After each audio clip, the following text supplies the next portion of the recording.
Life in my early years was a silent movie, played within the confines of a home that felt more like a fortress. My family, bound by strict norms that bordered on the extreme, watched my every move, every word, and every breath I took. It was a life of muted colors, where expressions were guarded, and spontaneity was a distant dream. My grandmother, Eleanor, was the first crack in that rigid world. She saw the life I was living and decided it was no life for a child. With a determination that matched her compassion, she pulled me out of that house when I was 13 and introduced me to a world where love wasn't just a whispered word but an everyday reality. Under her care, I blossomed. I traded silence for soft laughter, restrictions for freedom, and fear for love. But the shadows of my early years lingered, shaping me into a shy, modest young woman, whose comfort zone was the small, safe world I had built around myself. Web design became my chosen path, a career that allowed me to weave my creativity into the fabric of the digital world while staying within the protective walls of my home. My laptop was my window to the world, a world where I could be bold in my designs yet safeguarded from the direct gaze of society. On my 30th birthday, Grandma Eleanor decided it was time for me to meet someone, a thought that both thrilled and terrified me. Through her network, she found Ethan, a man just a few years my senior, known for his charm and seemingly gentle nature. Our first meeting was at a local diner, a place where the aroma of coffee and the buzz of quiet conversations created a comforting backdrop. Ethan walked in, his presence like a new chapter waiting to be written. "Lily, right? Your grandma's told me so much about you. Heard you're quite the artist with your web designs," Ethan said, his voice smooth, his smile easy. A blush crept up my cheeks, unaccustomed to such direct praise. "Thank you, Ethan. That's kind of you to say. And yes, design is my passion." As we talked, a connection began to form, gentle and tentative, like the first rays of sun after a long night. Ethan's words were like a balm, soothing the years of conditioned caution and reserve. "Lily, there's something about you. Your modesty, it's refreshing in this loud world. It's like discovering a quiet cove in a stormy sea," he said, his gaze holding mine with an intensity that stirred something deep within me. His words, so full of promise and understanding, touched a part of me that I had kept hidden, locked away from the world. "You know, Lily, I've always believed that true strength lies in being yourself, in a world that tries to make you like everyone else. I see that strength in you," Ethan continued, his voice sincere and warm. The days following that first meeting with Ethan were like stepping into a new world, one where the colors were brighter, and life felt more vivid. Our encounters were simple but meaningful, centered around long conversations over coffee, walks in the park, and shared laughter that seemed to echo long after we parted. One brisk afternoon, as we strolled through the park with leaves crunching under our feet, Ethan turned to me, his eyes shining with an idea. "Lily, you ever been to the old Wilson's farm? They've got this apple orchard, look straight out at a postcard in the fall." I shook my head, a smile spreading across my face. "Can't say I have, Ethan. My adventures have been pretty limited to the digital world, you know?" He chuckled, a sound that warmed me from the inside out. "Well, guess it's about time we change that. What'd you say about going there this Saturday? They say there's nothing like picking apples on a crisp fall morning." And just like that, our quiet, comfortable routine expanded to include these little adventures. Each moment with Ethan felt like a step away from my old life, a life of restrictions and silence, into something more vibrant, more alive. The days turned into weeks, and the connection between us grew stronger, more profound. It wasn't just about shared interests or mutual attraction, it was about understanding, about finding someone who saw me for who I was and cherished that. One cool evening, as we sat on a bench watching the sun dip below the horizon, painting the sky in shades of orange and pink, Ethan's voice broke the comfortable silence between us. "Lily, I've gotta tell you, these past weeks with you, they've been something else. You've got this quiet strength, this grace about you. It's rare, and it's beautiful," he said, his words wrapping around me like a warm blanket. His compliment caught me off guard, and I felt a blush rise to my cheeks. "Thank you, Ethan. I don't know what to say. You make it easy to be myself, to open up." He took my hand in his touch gentle yet firm. "That's all I ask, Lily. For you to be yourself. Because who you are is pretty amazing. I was thinking, maybe, just maybe, we can turn us into something more, something lasting." His words hung in the air, a question and a promise all at once. I looked into his eyes, seeing not just the man I had come to know and care for, but a future, a possibility of a life filled with laughter, understanding, and love. "I'd like that, Ethan." "More than you know," I replied, my heart feeling lighter, more hopeful than it had in years. Life took a sharp turn when I moved in with Ethan and his mother, Mrs. Clayton. The house, which I had imagined would be a sanctuary of love and warmth, quickly revealed itself as a battleground of expectations and criticism. It was on the first morning in my new home that Mrs. Clayton laid down the law. I was in the kitchen, trying to make a good impression by preparing breakfast, when she walked in, her eyes scanning the room like a hawk. "Lily, let's get one thing straight. You're part of this family now, and in this house, we have rules. You're gonna take care of the cooking and the cleaning. Got it?" Her voice was sharp, leaving no room for protest. Taken aback, I could only nod.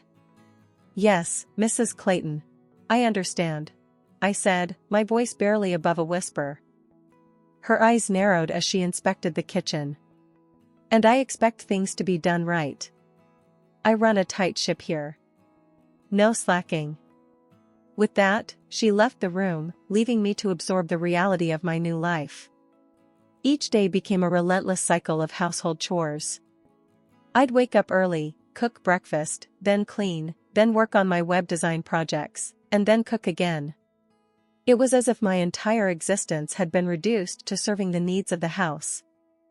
Ethan, whom I had thought to be my partner and protector, seemed oblivious to the strain I was under. One evening, after a particularly grueling day, I decided to voice my concerns. "Ethan, I need to talk to you about something," I started, my hands nervously twisting the dish towel. He looked up from his laptop, his expression one of mild annoyance.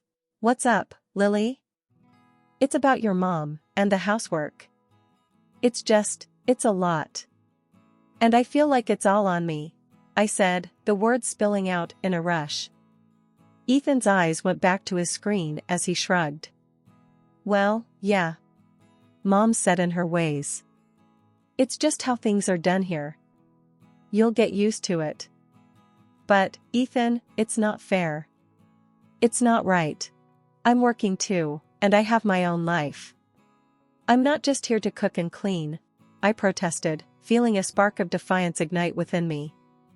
Ethan sighed, a sound of exasperation. "Lily, don't make a big deal out of this. Mom's the boss of the house. Just try to keep her happy, okay?" His words felt like a slap, a stark reminder that my feelings, my exhaustion, were of little consequence in this household. The web of control in the Clayton household tightened its grip around me as the days passed. It wasn't just about the cooking and cleaning anymore. My modest earnings from web design, which I had cherished as my own, became the next target in the Clayton family's playbook of dominance. It was a typical evening. I was sitting at the dining table, finalizing a project on my laptop, when Ethan and Mrs. Clayton cornered me with a conversation I wasn't prepared for. "Lily, we need to talk about your work," Ethan started, his tone serious. I looked up, puzzled. "My work? What about it?" Mrs. Clayton interjected, her voice sharp and commanding. "Your money, dear. It's time you start contributing to the household. You live here, after all." I felt a knot form in my stomach. "But I do contribute, Mrs. Clayton. I take care of the house, the meals." Ethan cut me off. "That's not enough, Lily. We're talking about financial contribution. Your earnings should be going into the family account. It's only fair. The unfairness of it all hit me like a wave. But that's my money, Ethan. I earn it. I have my own expenses, my own needs. Mrs. Clayton scoffed. Needs? What needs could you possibly have that are more important than this family? No, dear, your place is to support this household, just like we support you. Ethan nodded in agreement, his eyes void of the understanding and warmth they once held. It's decided then. From now on, your earnings go to the family account. I'll take care of the finances. I felt cornered, trapped. The little financial independence I had was being stripped away, leaving me more vulnerable than ever.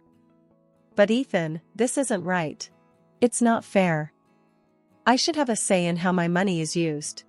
He shrugged, a cold, dismissive gesture that sent shivers down my spine. Fair? Life's not fair, Lily. You're part of this family now, and this is how things work here. Mrs. Clayton's eyes bore into me, ensuring her message was loud and clear. You'll thank us later, dear. We're teaching you how to be part of a family, how to be a proper wife. As they left me there, alone with my racing thoughts, the reality of my situation became painfully clear. My income, my hard-earned money, was now under their control. Trapped in the Clayton household, my life had become a never-ending cycle of servitude. The financial control Ethan and his mother exerted over me was suffocating. My earnings, once a source of independence, were now tightly gripped in their hands. The situation was unbearable, yet I felt powerless to change it. One day, I decided to seek solace in the one place I always felt understood, the web design forum. Typing away on my laptop, I poured my heart out to Sarah, a fellow designer I had befriended online. Sarah, I'm in a bad place. Ethan and his mom, they're controlling everything, even my earnings. I don't know what to do, I typed, the words on the screen blurring through my tears. Almost instantly, Sarah's reply popped up. Lily, that's not right. They're manipulating you. That's financial abuse, you know. Her words were a jolt of reality. Abuse? I typed back, the word feeling foreign yet painfully accurate. Yes, abuse. Lily, you need to protect yourself. Read up on psychological abuse and financial control. Knowledge is power, Sarah urged. Taking her advice to heart, I started reading. Books on psychology, articles on financial abuse, stories of people who had walked the path I was on. The more I read, the clearer the picture became.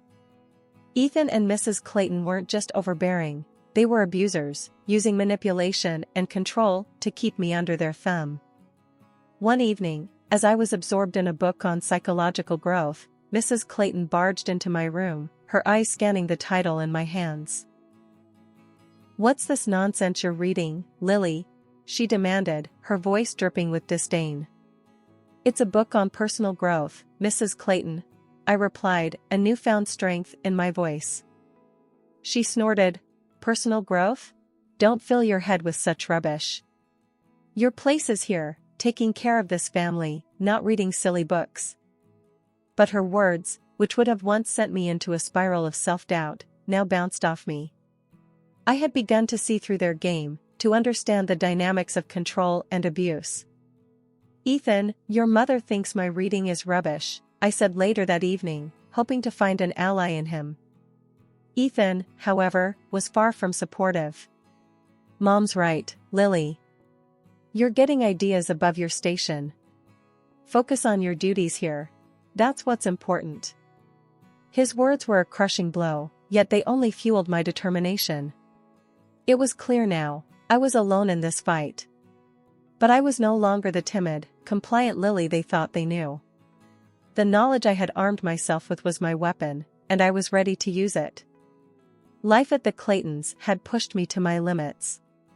I had been enduring, silently suffering under the weight of their control and manipulation. But everything changed the day fate intervened in the most unexpected way. It was a regular morning, and I was out running errands, lost in my thoughts, when suddenly, out of nowhere, a car came speeding around the corner. Before I could react, everything went black. I woke up in a sterile hospital room, my body aching and my mind foggy. As my vision cleared, I saw Ethan and Mrs. Clayton standing by my bedside. But their expressions weren't of concern or worry, they were of irritation and anger. "Lily, what were you thinking, wandering around like that? Do you have any idea how inconvenient this is for us?" Ethan's voice was harsh, void of any warmth. Mrs. Clayton chimed in, her words sharp and cold. "Yes, and now who's going to take care of the house, the cooking, the cleaning? You've put us in quite a bind, Lily." I lay there, stunned, not by the pain from my injuries, but by the sheer lack of empathy from the people I had been living with. I'm sorry," I managed to whisper, the words tasting bitter in my mouth. Ethan's face twisted into a scowl. "Sorry doesn't cut it, Lily. We need you back on your feet, taking care of your responsibilities. This little stunt of yours is unacceptable." Mrs. Clayton nodded in agreement, her eyes scanning me with disdain. "Absolutely. And once you're back, we expect you to make up for the lost time. No slacking." Their words, their complete disregard for my well-being, lit a fire within me. It was the turning point, the moment I realized that I was nothing more than a convenience to them, a tool to be used and discarded at will. "Enough," I said, my voice stronger than I felt. "I'm not your maid, not your cook, not your ATM. I'm a human being, and I deserve respect, care, and empathy, none of which you've shown." Ethan's eyes widened in shock, clearly not expecting resistance. "Lily, you're not thinking straight. You need to calm down and think about your duties, your place in this family." But I was done. Done with being told my place, done with being treated like a nobody. "My place," I said, my voice steady, "is not here, not with you. I deserve better, and I will have better." The doctor walked in at that moment, breaking the tension.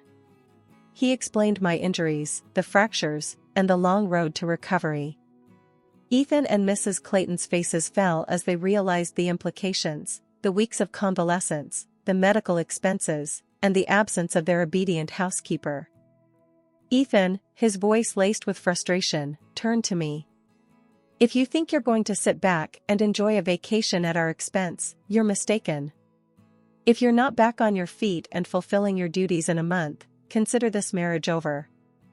For the first time, his threat didn't scare me, it liberated me. "Ethan," I said, a smile tugging at the corners of my bruised lips, "I'm ready for that divorce. It's the best news I've heard in months." Their shocked faces were the last things I saw before they stormed out of the room. Lying in that hospital bed, I realized the crash hadn't just broken my bones, it had shattered the chains that bound me.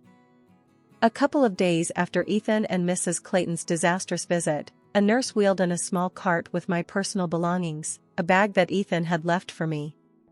Among the items was my laptop, my gateway to the world and, more importantly, to my independence. As I slowly, painfully opened the laptop, the screen welcomed me like an old friend.